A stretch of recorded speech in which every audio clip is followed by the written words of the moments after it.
Pooja Plastic, bathroom accessories, essentials that make your bathroom beautiful, and many more. Pooja Plastic, colorful range that makes every bathroom cheerful.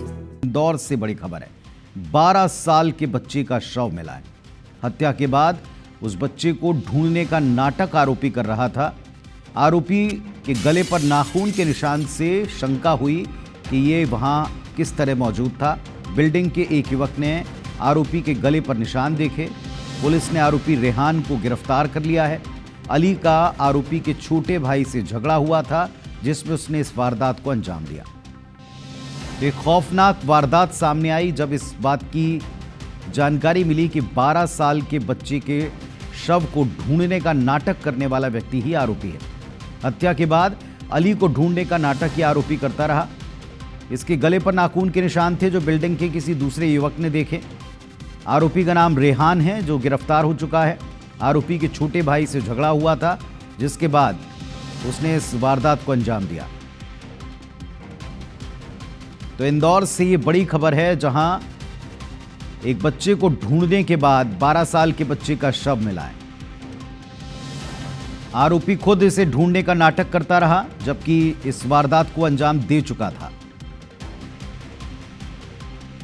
ये पूरा घटनाक्रम आप देख पा रहे हैं। एक तरफ तफ्तीश चलते हुए और दूसरी तरफ एक फुटेज है। इस फुटेज में आरोपी नजर आ रहा है और जो विक्टिम है वो भी नजर आ रहा है। और इसके साथ ही ये खुलासा हुआ कि जो व्यक्ति ढूंढ रहा था दरअसल वो ही इसमें शामिल था। हमारे साथ में रवि इमराज सिसोदिया जुड़ गए इंदौर से, सीधे उनका रुख करते हैं। रवि, बताइएगा जरा, ये पूरी वारदात समझाइएगा और क्या क्या पता चल पाया पुख्ता तौर पर।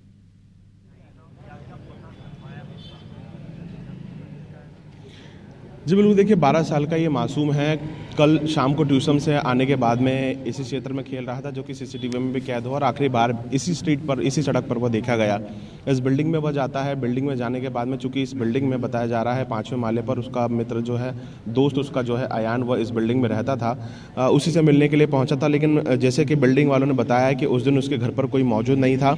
उसके बाद वो इस बिल्डिंग से वापस नहीं उतरा। जो क्षेत्र के लोग हैं, परिजन हैं, उसको ढूंढने के लिए कल शाम से ही लगे हुए थे। पुलिस को भी सूचना दी गई थी, लेकिन उसके बाद भी उसका कुछ पता नहीं लग पाया। इस बिल्डिंग में भी ढूंढने के लिए उसे आए थे। एक बात जो महत्वपूर्ण सामने निकल कर आई कि इस बिल्डिंग से लोगों को बचाओ बचाओ की आवाज़ सुनाई दी थी, जिसके बाद पुलिस को सूचना दी गई थी। पुलिस भी यहाँ पर आई, 3रे माले तक सर्चिंग की गई, लेकिन उसके बाद वापस लौट गई। अल सुबह परिवार के लोग और बाकी आसपास के लोग जो हैं वो अली को ढूंढने के का प्रयास कर रहे थे। लेकिन सबसे बड़ी बात, चौंकाने वाली बात यह है कि आरोपी रेहान जो है वो लोगों के साथ ही उसको ढूंढवा रहा था। यानी कि बिल्डिंग में पहले उसने पूरी घटनाक्रम को अंजाम दिया। मारने के बाद, उसकी हत्या करने के बाद अपने ही घर, अपने ही चौथे माले का जो फ्लैट है उसमें उसने जो एक छोटा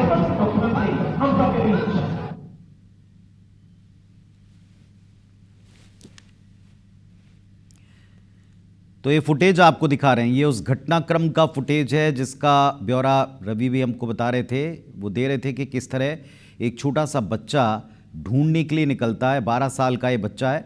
ढूंढने के लिए इसको पूरा परिवार परेशान रहा, लेकिन ये इस फुटेज में आखिरी बार देखा गया जहां वो अपने किसी दोस्त से मिलने के लिए दूसरी बिल्डिंग में गया अपार्टमेंट के। और इसके बाद बचाव की आवाज़ें आईं। बचाव की आवाज़ सुनने के बाद में लोगों को थोड़ी शंका हुई, लेकिन सुबह तक इस बच्चे का कुछ पता नहीं चला। जब अगले दिन ढूंढा गया तो इसका शव मिला है। तो आरोपी के गले पर नाखून के निशान थे, जिसको देखकर बिल्डिंग के किसी दूसरे युवक को इस पर शक हुआ और इसके बाद इसको पकड़ा गया। यह फुटेज है उस घटनाक्रम के ठीक पहले जिस बच्चे की मौत हुई है, जिस बच्चे के गुमशुदगी को लेकर शुरुआत में मामला लग रहा था, लेकिन फिलहाल ये बच्चा आखिरी बार इस फुटेज में नजर आया। केवल इसमें वो बच्चा नजर आ रहा है जिसकी मौत हो गई है और दुखद घटनाक्रम हुआ। 12 साल के बच्चे का शव मिला है।